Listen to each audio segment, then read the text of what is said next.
My father didn't just want my $9.8 million inheritance anymore. He wanted my wings. 2 days after I refused to sign his voluntary renunciation, I got an urgent call to report to the base commander's office, immediately. No context. No warning. The kind of summons that makes your stomach drop before your mind even catches up. I didn't even have time to change out of my flight suit. The fabric still carried that faint, metallic smell of aircraft, hydraulic fluid, warm avionics, the dry bite of recycled air. I walked down the sterile hallway of HQ under fluorescent lights that hummed like tired insects. My boots struck the tile with a steady, hollow rhythm. Thump, thump, thump. It sounded like a drum roll for a funeral. Colonel Vance, no relation, though he wore an icy stare that felt familiar, didn't ask me to sit. He stood behind his desk like he'd already decided what he thought of me. On the polished surface sat a thick, cream-colored envelope. Embossed seal. Raised lettering. My father's private legal firm. I recognized it the way you recognize a threat signature on radar, instantly, without needing explanation. Major Elena, the colonel said, voice sharp as a razor. I just spent 40 minutes on the phone with a high-profile attorney. He tapped the envelope once with his fingertip.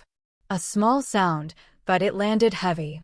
They filed a formal notice of concern regarding your mental stability and financial ethics. The words hit like sudden turbulence, hard enough to jolt you, not hard enough to knock you out, but hard enough to make you pay attention. He leaned forward. I saw the situation in his eyes, those master caution lights. Not sympathy. Not curiosity. Risk management. They're claiming you coerced your grandfather into changing his will while he was incompetent, he continued. They're demanding an immediate suspension of your flight status, pending a psychiatric evaluation. He let it sit in the air like a smoke cloud. In the Air Force, a psych eval isn't just a checkup. It's a career killer wearing medical language. It's the kind of label that follows you into every briefing room, every assignment board, every promotion panel. Not because anyone knows what happened, but because the doubt becomes the story. I felt that familiar coldness settle over me, the same calm I feel when an engine flames out at 30,000 feet. Not numb. Not detached. Just focused. Calm is not the absence of fear. It's the decision not to let fear fly the aircraft. I didn't get angry. I didn't plead. I didn't rush to defend myself with a flood of words, because I know what happens when you talk too much under pressure. You give the other side something to twist. Instead, I reached into my flight suit's breast pocket, pulled out a second envelope, and slid it across the desk, slowly, with the same deliberate movement I use when passing a checklist item to a crew member. The colonel's eyes dropped to it. It was plain. No gold seal. No theatrics. Just a printed header from Mr. Halvorson's office, the lawyer who'd served my grandfather for 40 years. Colonel, I said, my voice at the exact steady frequency I use for a combat check-in, before you ground me, you might want to look at the property easement addendum in my grandfather's estate. He frowned and opened it. His eyes moved left to right faster as he read. I watched his face change, subtle at first, then unmistakable. My father didn't just lose the money, I continued. He lost the deed to the land this runway is built on. And as of 6 o'clock this morning. I paused. Not for drama. For accuracy. I'm the new landlord. The air in the room didn't just get cold. It froze. Colonel Vance looked up slowly, like he'd just realized the fight he thought he was stepping into had a different battlefield. Outside, somewhere on the base, an aircraft spooled up, deep, distant, and powerful. And for the first time since this started, I felt something close to satisfaction. Not joy. Not revenge. Just the quiet relief of knowing my father had finally tried the wrong person. My family pivoted the moment they realized intimidation wouldn't work. They couldn't bully me into surrendering the cash, so they aimed for the only thing I loved more than my grandfather. My career. My father understood something about me that made him dangerous. He knew I could walk away from money. I'd done it my whole life. I'd chosen the cockpit over the boardroom, chosen the mission over the gala, chosen earned respect over inherited applause. But he also knew I wouldn't walk away from my wings. Not easily. Because flying wasn't a hobby for me. It was the first place I'd ever felt clean. The first place I'd ever felt like the rules were real and the scoreboard wasn't rigged by whoever had the loudest last name. So he went after my reputation. And Nina, my polished, perfect sister, made herself useful. She didn't rant or threaten. She ran what I came to call her compassion campaign. For 48 hours, Nina made calls with that soft voice she used when she wanted something from people who didn't realize they were being handled. She called the wives of officers. She sent concerned emails to the officers' spouse club. She wrote things like, "I'm worried Elena has been under terrible stress lately. She's always been so intense. We just want her to get help before she hurts herself." She knew exactly which words to choose. Not accusations, concerns. Not claims, questions. She wrapped poison in velvet and let other people carry it for her. The story she seeded was simple. Elena's unstable. Elena's under pressure. Elena snapped. Elena manipulated an old man for money. And my father did what he always did when he wanted to look like the reasonable one. He didn't yell. He didn't demand. He informed. He used the same patronizing tone he'd used my whole life, the tone that turned my competence into a pathology. She's always been emotional. She's brilliant, but she gets fixated. This flying thing, this soldier phase, it's a distraction. We're worried she can't handle responsibility. He didn't say those things because he believed them. He said them because he knew people believe them about women. Because unstable is a convenient word when you want to erase a woman's authority. Because too emotional is an easy label to stick on a woman who won't obey. They thought if they could get me discharged, if they could stain my record with something ugly and final, then that mark would become the legal crowbar they needed to pry the trust back into my father's hands. They weren't just greedy. They were tactical. But they were playing a ground game. I was used to three-dimensional maneuvers. I'd been trained to see the whole airspace, altitude, angle, distance, timing. And the one thing my family never understood about pilots is this.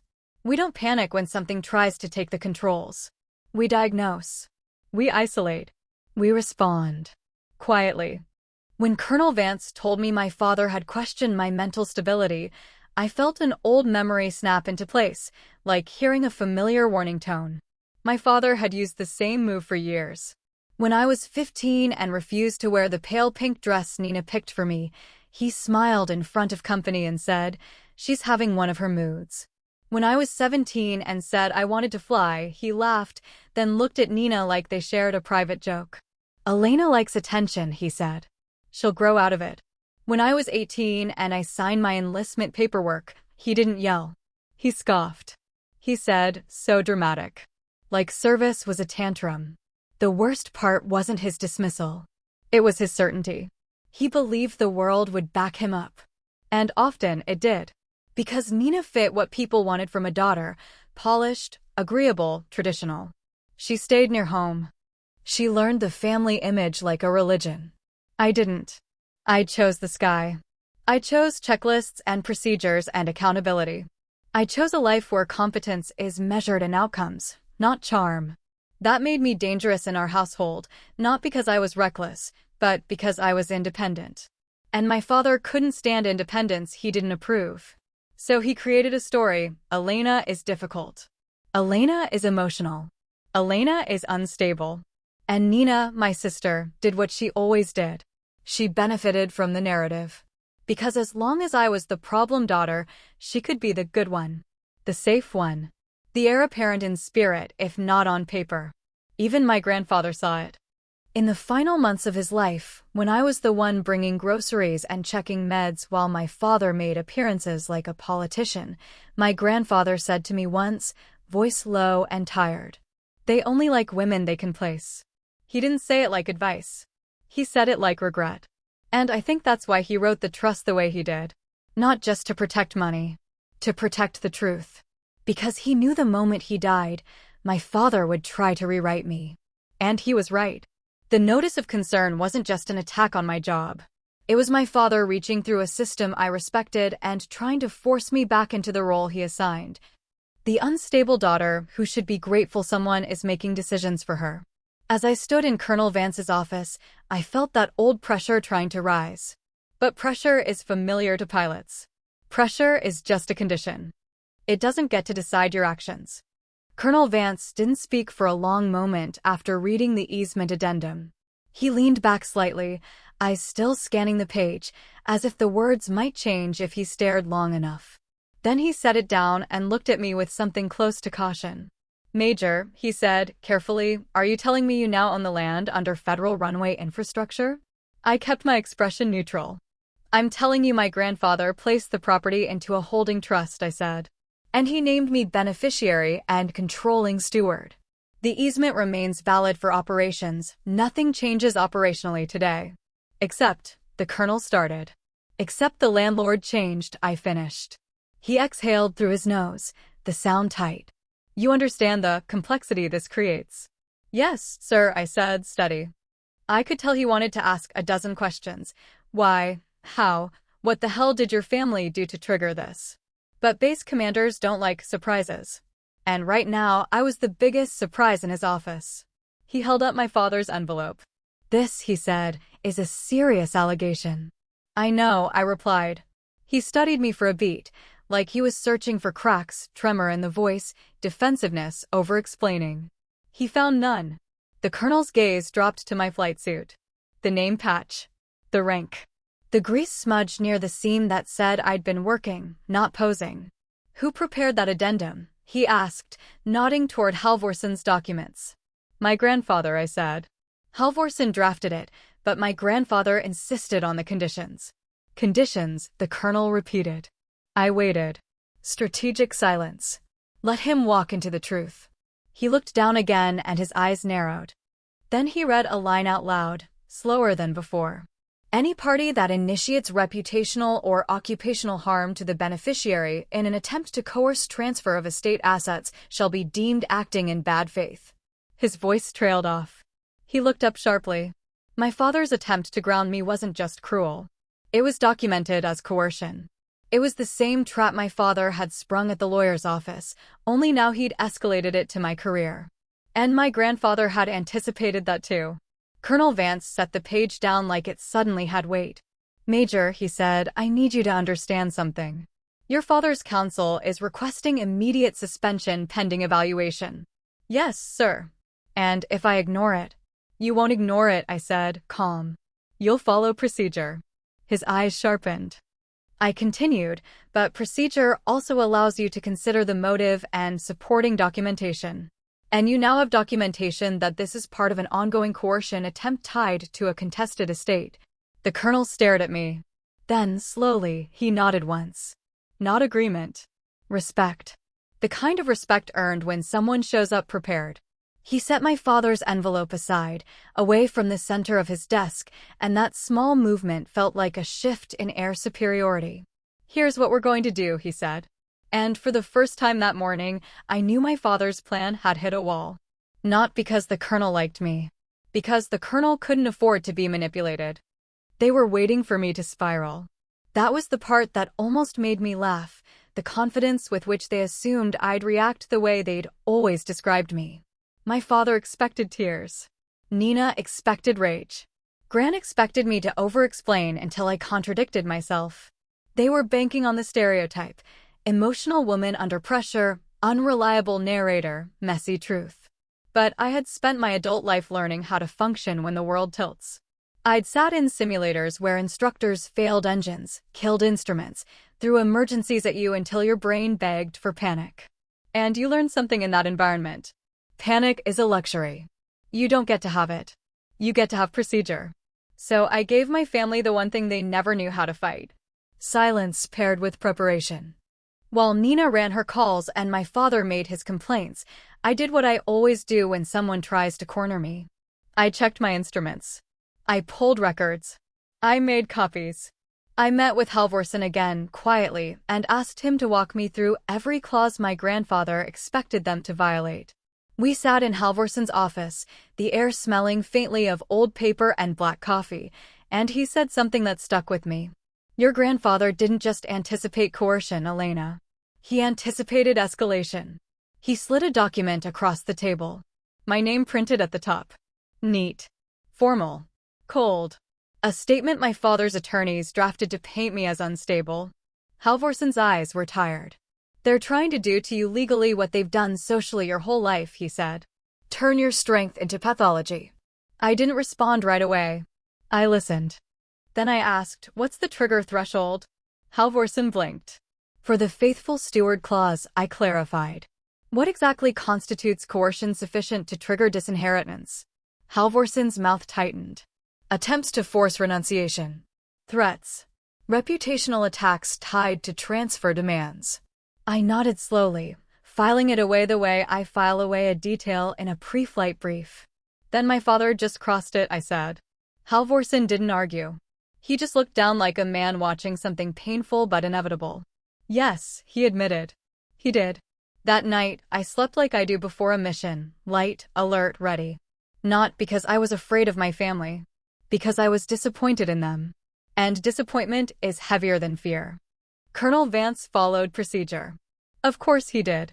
He initiated a formal review because he had to. The military doesn't run on vibes. It runs on documentation, chain of command, and accountability.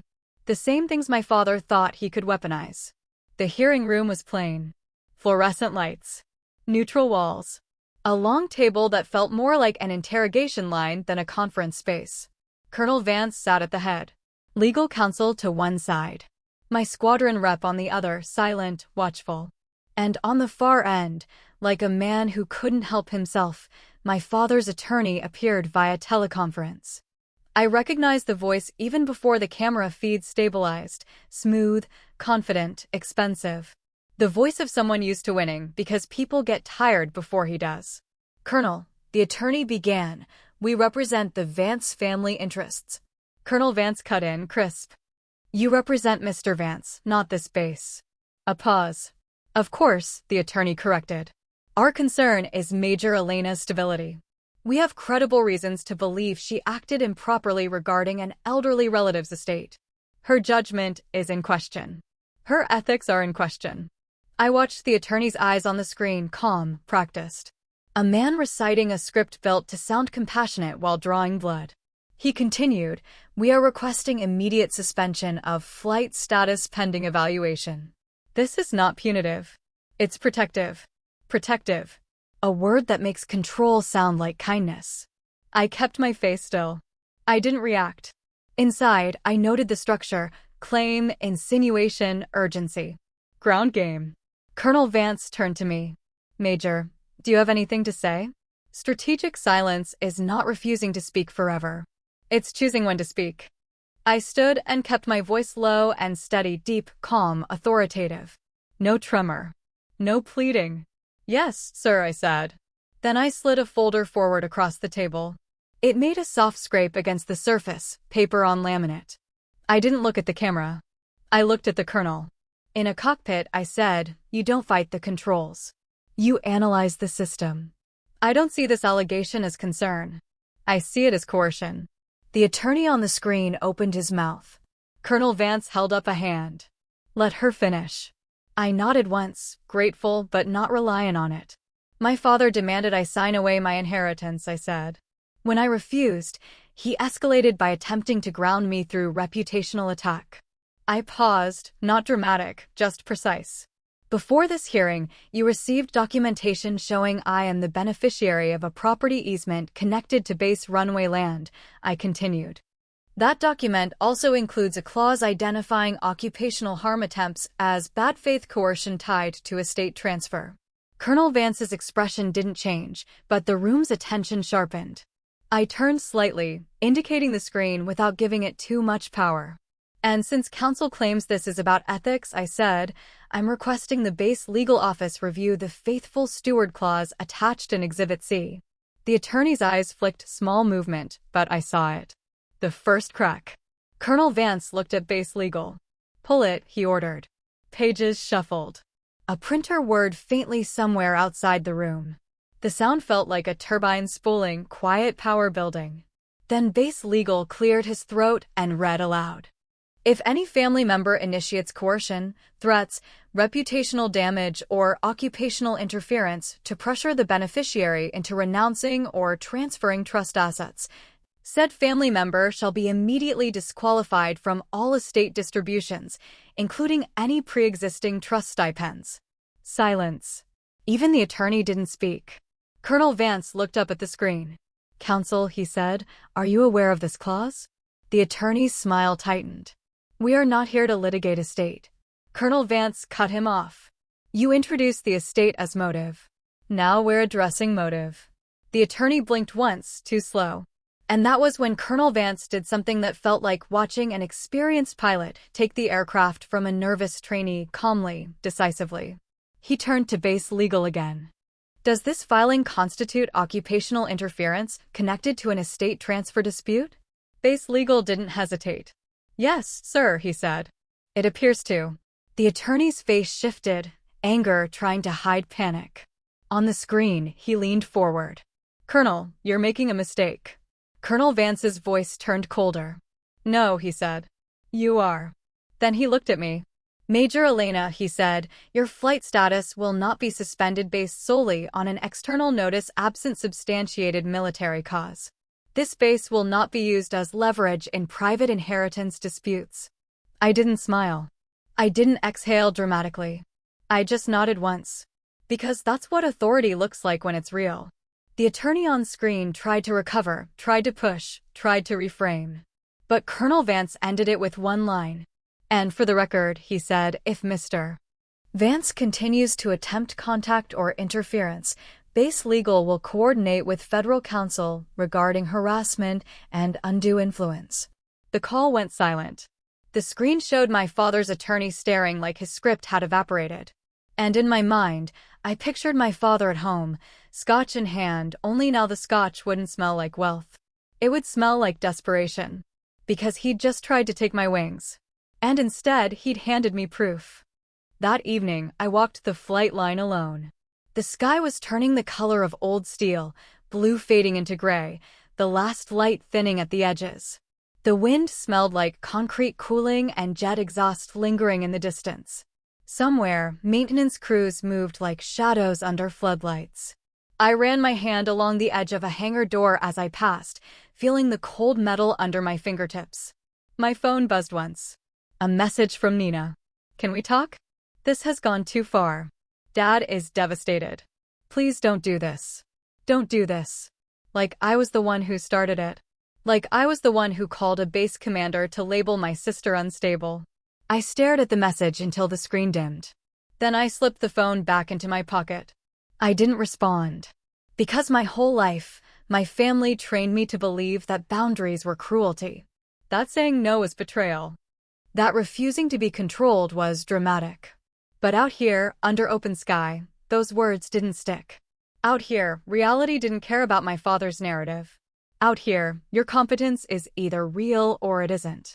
And mine was real. A week later, Halvorsen confirmed what Colonel Vance had already understood. The property easement wasn't symbolic. My grandfather had positioned it as leverage, legal, enforceable, clean. The base would keep operating because that's what easements are for. But my father's illusion that he owned everything, that he controlled every space I walked into, was gone. He didn't own my inheritance. He didn't own my reputation. He didn't own my career. And he didn't own the runway. I sat on my porch later that night, coffee cooling in my hands, listening to the quiet. No tobacco. No scotch. No velvet poison. Just air and distance and the steady hum of my own life. And I thought about what my grandfather really left me. Not money. Not land. Not leverage. He left me proof. Proof that my father's favorite weapon was never the law, or power, or wealth. It was shame. The shame he tried to pour into me every time he called me unstable. Every time he called me too emotional. Every time he tried to shrink me down until I fit in the version of womanhood he could tolerate. But shame only works when you accept it as yours. That was the lesson. Money doesn't change people. It unmasks them. It shows you who they are when they think you're cornered. When they think you'll fold to keep peace with people who don't even know what peace is. And here's the part nobody tells daughters like me. Sometimes the family you're trying to save is the very thing trying to destroy you. So you draw the line. Not with screaming. Not with revenge. With calm. With clarity. with paperwork. With the quiet confidence of someone who knows the aircraft will fly because she followed the checklist. I looked out into the dark and let the truth settle fully in my chest. My father tried to ground me. He didn't realize I already owned the runway. And I'd love to know, have you ever had to stand your ground when everyone expected you to fold? Or maybe you've dealt with a Grant or a Nina in your own life. Tell me your story in the comments. We read every single one.